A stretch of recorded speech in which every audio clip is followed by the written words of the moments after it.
Hello guys, আসসালামু আলাইকুম। আশা করি সবাই ভালো আছেন। ঢাকা সোয়ারীঘাট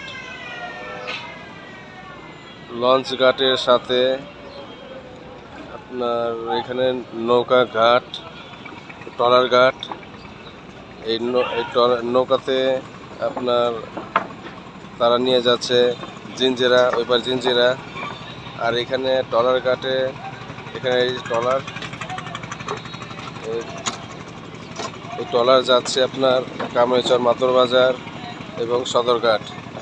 ওই লঞ্চ ঘাট, বড় লঞ্চ ঘাট, যেখানে চাঁদপুর, বরিশাল, পটুয়াখালী লঞ্চ যায়, সেখানে ট্রলারটা তাদের নিয়ে যায় সদরঘাট। আর এই নৌকা কত সুন্দর দেখেন পরিবেশ। তার উপরেই সোয়ারীঘাট, পাইকারি মাছ বাজার, সুন্দর পরিবেশ। এখন নদীর পানিটা পরিষ্কার না, ময়লা আছে। তো 2-1 মাসের মধ্যে আপনার পরিষ্কার হয়ে যাবে। আষাঢ় শ্রাবণ মাসে পানি মোটামুটি ভালোই পরিষ্কার হয়ে যায়। ধন্যবাদ।